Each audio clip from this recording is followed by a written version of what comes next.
Donald Trump administration अब Adani group को कैसे ब्लैकमेल करने की कोशिश कर रहा है? जापान ने अमेरिका के सामने मजबूरी में ऐसा क्या स्टेप उठा लिया है जिससे भारत का नुकसान हो सकता है? जम्मू कश्मीर के लोग और पॉलिटिशियंस वंदे भारत ट्रेन के ऊपर क्यों नाराजगी शो कर रहे हैं? एंड इसके अलावा भी और काफी सारी इंपॉर्टेंट न्यूज निकल कर आ रही हैं जो आपको मेन स्ट्रीम के न्यूज चैनल्स के ऊपर भी देखने को नहीं मिलेंगी, इसलिए इस वीडियो को एंड तक देखिएगा। सबसे पहले बात करते हैं अडानी ग्रुप एंड अमेरिका के बारे में। डोनाल्ड ट्रंप के आने के बाद ऐसा लग रहा था कि अडानी ग्रुप की मुश्किलें थोड़ी सी कम होंगी, लेकिन अमेरिका से न्यूज निकल कर आ रही है कि अडानी ग्रुप के खिलाफ वहां पर एक नई इन्वेस्टिगेशन स्टार्ट कर दी गई है। रेफरेंस के लिए आपकी स्क्रीन के ऊपर आर्टिकल का स्क्रीनशॉट है। रिपोर्ट्स के मुताबिक ये इन्वेस्टिगेशन है ईरान से एलपीजी गैस परचेज करने को लेकर। अमेरिका की अथॉरिटीज का कहना है कि गुजरात में स्थित अडानी के मुंद्रा पोर्ट के ऊपर जो भी शिप्स पर्शियन गल्फ से आ रहे हैं उन्होंने ऐसे पैटर्न्स शो किए हैं जिनसे ऐसा लग रहा है कि ये अमेरिका के सैंक्शंस को अवॉइड करने की कोशिश कर रहे हैं। शिप्स टू शिप्स ट्रांसफर हो रही हैं और सिग्नल ब्लैकआउट्स के काफी फ्रीक्वेंट इंसिडेंट सामने निकल कर आ रहे हैं जिनसे शिप्स के ओरिजिन और डेस्टिनेशन को छुपाने की कोशिश की जाती है। अब क्योंकि ईरान अमेरिका के साथ न्यूक्लियर पीस डील साइन नहीं कर रहा है, इसलिए अमेरिका ने ईरान से क्रूड ऑयल, गैस या फिर किसी भी तरह के पेट्रोकेमिकल्स परचेज करने के ऊपर बैन लगाया है और कई सारे सैंक्शंस अनाउंस किए हैं। अब देखना ये होगा कि ये जो अडानी ग्रुप के खिलाफ अमेरिका के अंदर प्रोब स्टार्ट हुआ है इसका क्या रिजल्ट निकल कर आता है। अडानी ग्रुप के खिलाफ जब भी ऐसे कोई नेगेटिव न्यूज निकल कर आती है उसके तुरंत बाद ही अडानी ग्रुप के शेयर्स 3-4% तक करेक्ट हो जाते हैं या फिर उससे भी नीचे गिर जाते हैं, और इस बार भी सेम ऐसा ही हुआ है। नेक्स्ट अपडेट आ रही है एशियन डेवलपमेंट बैंक को लेकर। पाकिस्तान की इन दिनों चांदी हो रही है।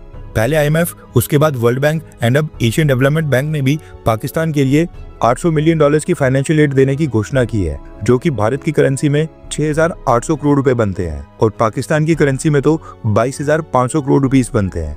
एशियन डेवलपमेंट बैंक के नाम से आपको लग रहा होगा कि इस बैंक में चाइना का इन्फ्लुएंस सबसे ज्यादा होगा, लेकिन आपकी जानकारी के लिए बता दूं कि यहाँ पर भी अमेरिका एंड जापान ही इसको लीड कर रहे हैं। एशियन डेवलपमेंट बैंक को 1960s में खास तौर पर एशिया और कुछ हद तक पैसिफिक देशों के ऊपर फोकस करने के लिए शुरू किया गया था और इसकी शुरुआत अमेरिका और जापान की लीडरशिप में हुई थी। Asian development bank world bank के मॉडल के ऊपर ही बेस्ड है और इसमें इस समय 69 मेंबर्स कंट्री हैं। अब इस एशियन डेवलपमेंट बैंक में अमेरिका और जापान की मर्जी के बिना यहाँ पर पत्ता भी नहीं हिलता है, क्योंकि इस बैंक में सबसे बड़ी हिस्सेदारी अमेरिका और जापान के पास ही है। अमेरिका एंड जापान दोनों के पास एशियन डेवलपमेंट बैंक के 15.5% ईच शेयर्स हैं और इनका टोटल 31% से भी ज्यादा बन जाता है।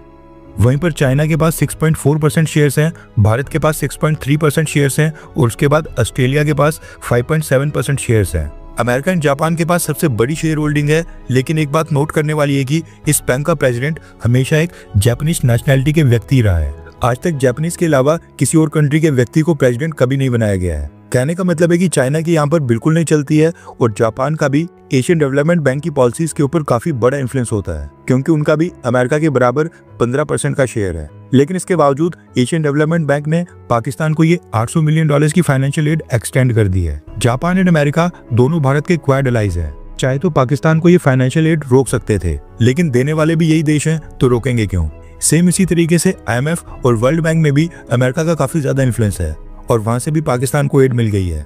अब जैसे ही एशियन डेवलपमेंट बैंक ने अनाउंस किया कि वो पाकिस्तान को $800 मिलियन की फाइनेंशियल एड दे रहे हैं, उसके तुरंत बाद भारत की सरकार ने इसका विरोध किया है। भारत सरकार ने ये दलील दी है कि पाकिस्तान के अंदर टैक्स टू GDP रेशियो लगातार कम होते जा रहा है, पाकिस्तान की डिफेंस स्पेंडिंग्स लगातार बढ़ते जा रही हैं, डोमेस्टिक रिसोर्सेज की भी मोबिलाइजेशन वीक हो रही है, इसलिए पाकिस्तान इन फंड्स का मिसयूज करेगा। भारत ने कहा है कि एशियन डेवलपमेंट बैंक पाकिस्तान के लिए जो भी प्रोग्राम चला रहा है उनको क्लोजली मॉनिटर किया जाए ताकि इनका मिसयूज ना हो। नेक्स्ट अपडेट आ रही है भारत से एक्सपोर्ट होने वाली कार्स को लेकर, यानी कि मेड इन इंडिया कार्स जो हम दूसरी कंट्रीज को बेचते हैं। पिछले 2 साल से भारत के कार्स एक्सपोर्ट में कोई भी ग्रोथ देखने को नहीं मिल रही थी। फाइनेंशियल ईयर 2022-23 में भारत ने 6,62,891 यूनिट्स एक्सपोर्ट की थी और उसके बाद अगले साल 2023-24 में भी ऑलमोस्ट उसी के पास 6,72,105 यूनिट्स एक्सपोर्ट की गई थी। लेकिन साल 2024 से 25 जो रिसेंटली खत्म हुआ, इसमें भारत ने एक ही बार में काफी ह्यूज जंप मार लिया है। दरअसल भारत सरकार के डेटा के मुताबिक साल 2024-25 फाइनेंशियल ईयर जो भी 2 महीने पहले मार्च में खत्म हुआ है, इस फाइनेंशियल ईयर में भारत की मेड इन इंडिया कार्स के एक्सपोर्ट में 14.6% यानी ऑलमोस्ट 15% का जंप देखने को मिला है।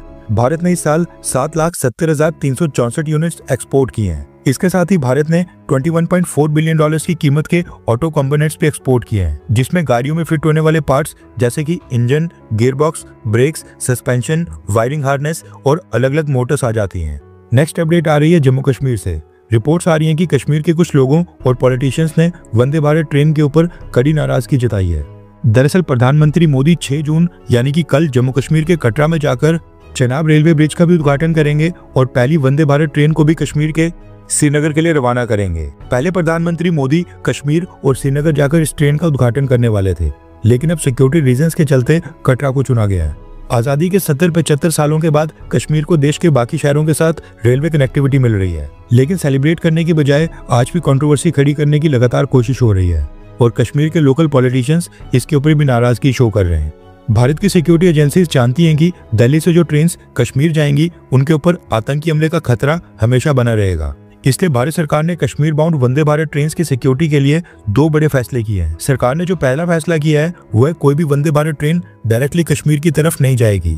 कश्मीर पहुंचने के लिए रूट्स के ऊपर 2 वंदे भारत ट्रेन का यूज होगा। कश्मीर से जो ट्रेन दिल्ली की तरफ आएगी, इस ट्रेन के रूट में एक ऐसा पॉइंट होगा जहाँ पर पूरी की पूरी ट्रेन को ही बदल दिया जाएगा, यानी जो ट्रेन कश्मीर स्टेशन से दिल्ली की ओर रवाना होगी वही सेम ट्रेन दिल्ली तक नहीं पहुंचेगी। बीच का जो ट्रांसशिपमेंट पॉइंट रखा गया है वो है कटरा रेलवे स्टेशन, जहां पर प्रधानमंत्री मोदी इस ट्रेन का उद्घाटन करने वाले हैं। श्रीनगर से पैसेंजर्स वंदे भारत ट्रेन के ऊपर बोर्ड होंगे और जब train Katra Reasi railway station के ऊपर पहुंचेगी, वहां पर कश्मीर से आई ट्रेन के सभी पैसेंजर्स अपनी पहली वंदे भारत ट्रेन से उतरेंगे, अपना लगेज वगैरह लेकर वो दोबारा से सिक्योरिटी चेक और स्कैनिंग से क्रॉस होंगे और उसके बाद वो दूसरी वंदे भारत ट्रेन में बोर्ड करेंगे जो कटरा से दिल्ली और देश की बाकी और डेस्टिनेशंस तक ले जाएगी। सेम इसी तरह से जो ट्रेन दिल्ली से होते हुए कश्मीर जानी है वो भी कटरा रियासी रेलवे स्टेशन पहुंचेगी और पैसेंजर्स वहां पर ट्रेन चेंज करके दूसरी वंदे भारत ट्रेन में बोर्ड करेंगे जो आगे उनको कटरा रियासी से श्रीनगर और कश्मीर ले जाएगी।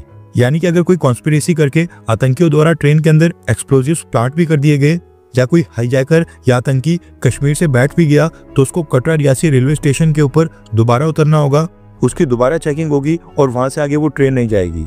अभी एक तरह से डबल लेयर सिक्योरिटी होगी।